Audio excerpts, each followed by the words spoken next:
Hi, I'm Jessica. And I'm Kira. And we are the Keepers of the Books, your online librarians, and we are here with a weekly reads episode. One fun thing this week was we got to go to the Psych movie premiere. Hence these fun glasses and the pineapples in the background.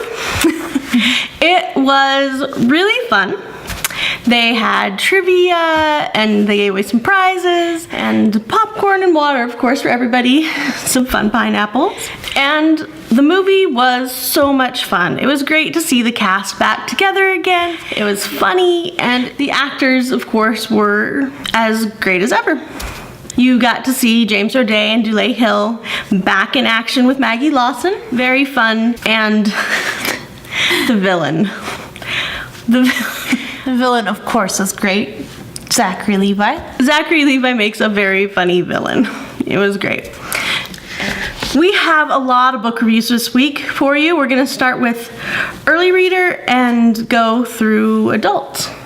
DC Superhero Girls, Welcome to Superhero High by Courtney Carbone, illustrated by Dario Brizuela. This follows Supergirl, Batgirl, and Wonder Woman, three of my favorite girl superheroes.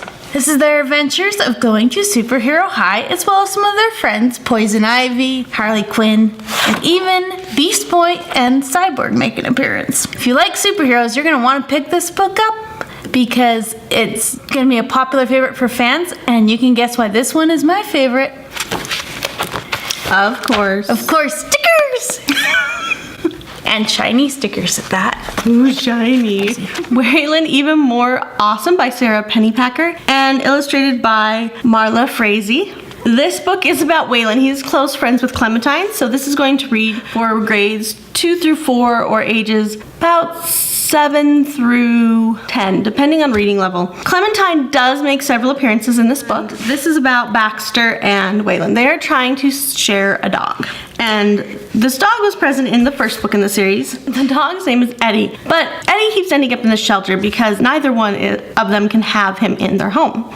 And there's a new animal control officer in town. Baxter's interested in all things criminal, and Eddie loves science. Can they use their skills to help save Eddie? Now, these two are in 4th grade, and this book contains all the perils and nuances of trying to get through a 4th grade relationship and friendship, and how to pair that with the love for a dog. Very cute. This is a review copy from Disney Hyperion.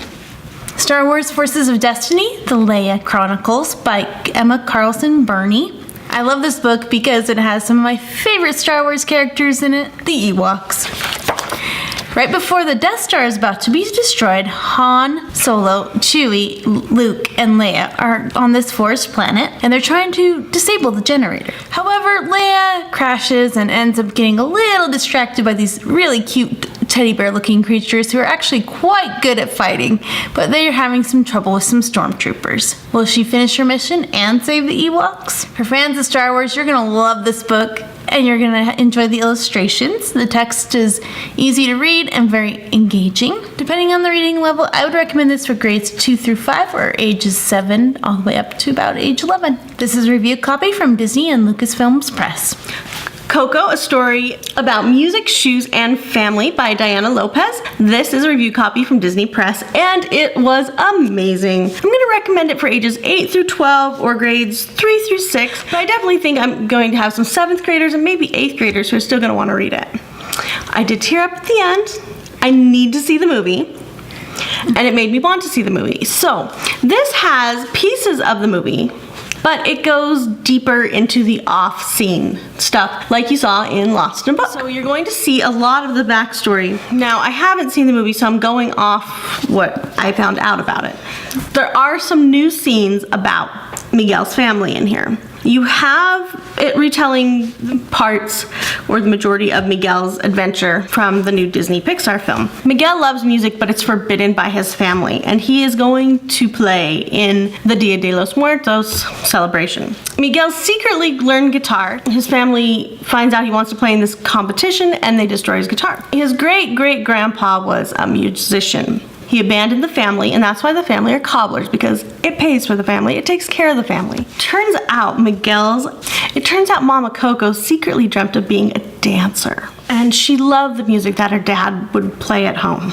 until the music was banned. So you see a lot of the Mama Coco story and interlaced with Miguel's story. And it does contain some Spanish. Most of the words are pretty common or easy to interpret and figure out. There are a few words in here that we didn't know and we had to look up. And it turns out they're Caribbean slang, so not necessarily a type of Spanish that either one of us really know.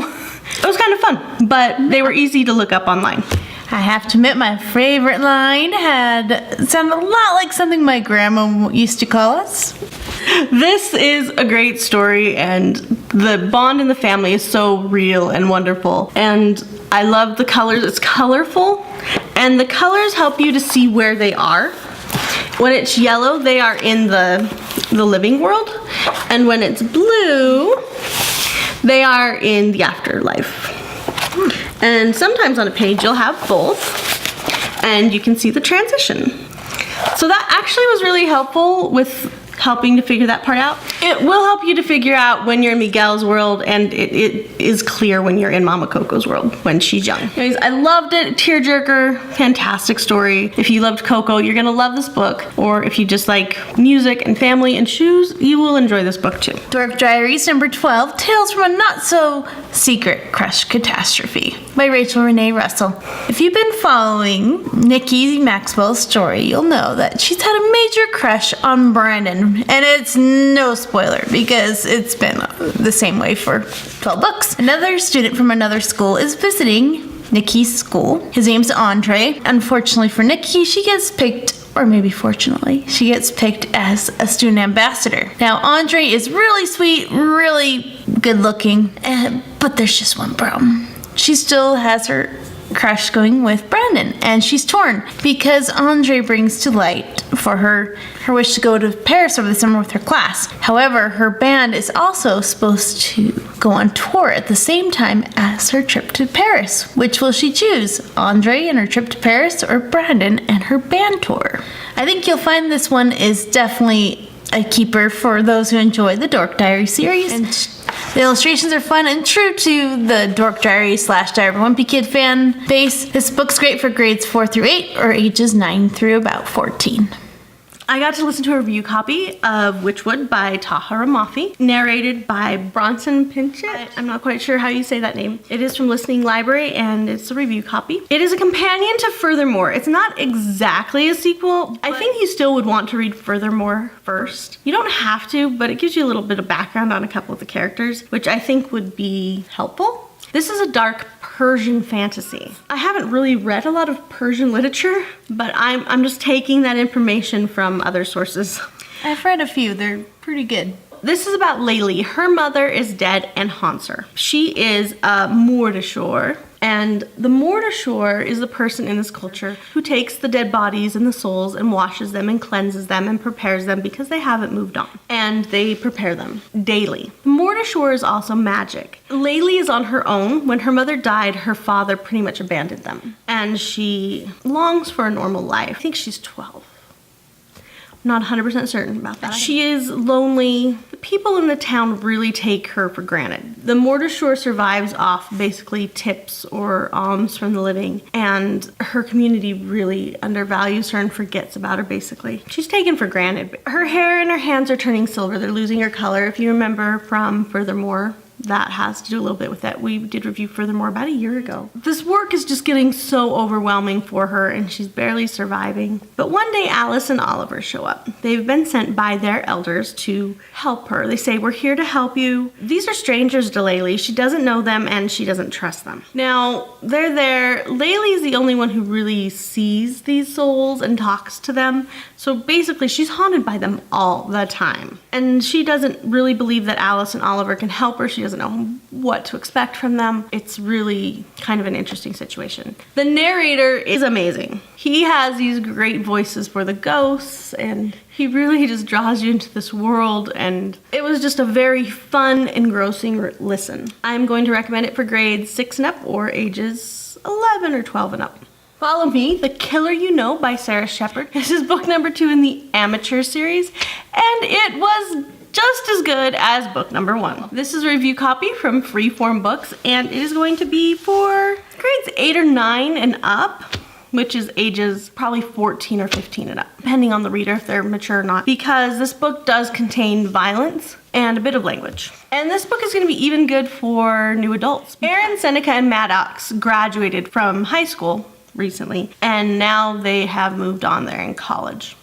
Or just life, depending which character we're talking about. And 21-year-old Chelsea Dawson has disappeared. There's very little evidence, and she's a social media starlet. She's kind of a little skanky, a little bit, and that might have to do a little bit with why she disappears from the Jersey Shore. And Brett sends them a message because when Chelsea Dawson disappears, she looks eerily like Aaron's sister, who was murdered. Her name was Helena, the sister, and she was murdered 5 years earlier. Maddox receives a letter from Brett inviting them to come figure out the murder. So they all decide to go down to Jersey Shore and figure out this murder because the cops are saying, she's just missing, but there's no evidence. They have to figure out Chelsea's disappearance and save her. Can they save her? Can they figure this out in time? And can they stop Brett? What they don't understand until things get rolling is that Brett has much more nefarious plans for them. Like I said, there's some mild language, some violence, there's some alcohol use in the book. I need the sequel. I got to the end of this book and I need the sequel now. Because the ending is abrupt and it has you on the edge of your seat and you need to know what's going to happen to this character. Fantastic book, great if you love mysteries, if you loved the first one in this series, or you like that kind of psychological thriller. People who liked The Naturals will probably like this book. The Naturals is a fantastic series by Jennifer Lynn Barnes. Solo by Kwame Alexander. This is a novel that is told in verse with Mary Rand Hess. So you have two authors. It is for, I'm gonna say ages 14 and up. There's a tiny bit of language. There are definite drug and alcohol references in this book. Grades 8 or 9 and up. This is about Blade. He has a sister, Storm. His dad is a famous rock musician, and he definitely struggles with his dad's rocker lifestyle. His dad is in and out of rehab. He's promising to clean up, all that kind of stuff. His mom is dead. Blade is a really good student, a musician. He is going to show up to give the valedictorian speech, or the equivalent of valedictorian speech. He has a girlfriend. The girlfriend's parents are aware of the dad's issues, and they don't want them together. They're afraid that Blade is going to be just like his dad. So they have this secretive relationship, mostly carried on in verse through their text messages and conversations like on computer and stuff, but not entirely. This book is about Blade's journey to find himself and find the piece of himself that he feels is missing, and to make peace with his life. This is a touching book. It's very good. People have been talking about this one. You've heard some stuff about it, I'm sure. And I really enjoyed it.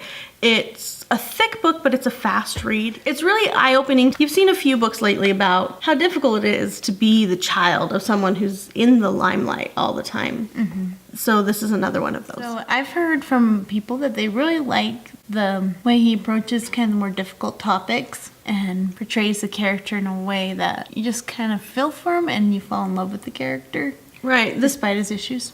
It does deal with adoption. It deals again with the parents and being famous, drug and alcohol references, and other difficult issues as well. The Instant Pot Electric Pressure Cooker Cookbook. This one's a tongue twister. It's by Laurel Randolph. I recently discovered the art of Instant Pot cooking. It's been a little bit of a journey because I didn't really cook before the Instant Pot. So I needed a really simple, easy to follow cookbook that was very specific in its instructions, and this one succeeded. I tried a few recipes out of it. They all turned out wonderfully and tasted absolutely delicious. So I tried a breakfast recipe, I tried a couple dinner recipes, and a dessert recipe. I made the oatmeal one out of here, and it turned out perfectly. It couldn't have tasted better. And the potatoes, they were delicious and moist and just perfect. I love in this book how she explains all the different buttons, how to release the pressure in the cooker, how all of her tips and tricks, as well as some great tips specific to the recipes as well. If you're like me and can't cook very well, this is the perfect book for you. Or if you can cook really well, you still want to pick up this book, especially if you have an Instant Pot. So we got the Instant Pot. I don't know. I made up my own recipe. I knew you had to have water in there, so Well, I actually used chicken broth. And I just used it to make chicken for shredded chicken for tacos. And I took chicken broth and I threw in like cumin and garlic and the basics, pepper, and I think I threw dehydrated onions in because I didn't have fresh. Oh, green chilies. Yes, green chilies. It was fantastic. Did I say garlic? Just mix it all in the chicken broth, cup of that, threw it in, threw in a few chicken breasts, and set it to 15 minutes on pressure cook. And the chicken was perfect. It was done. It was moist. It shredded easily. We also tried one that was a variation of the ribs in this one, and we had them for dinner, and they were absolutely delicious. They fell right off the bone. Perfect. When she says it's a variation, I tend to adjust recipes, so I was helping her a little bit, kind of know what seasonings we like and how much. Amazing. So if you have an Instant Pot, get this cookbook.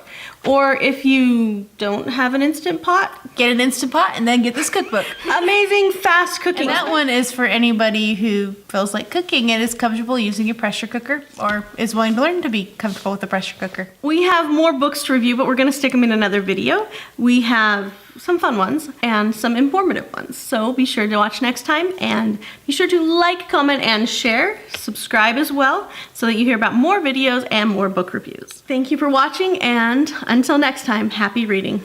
Bye.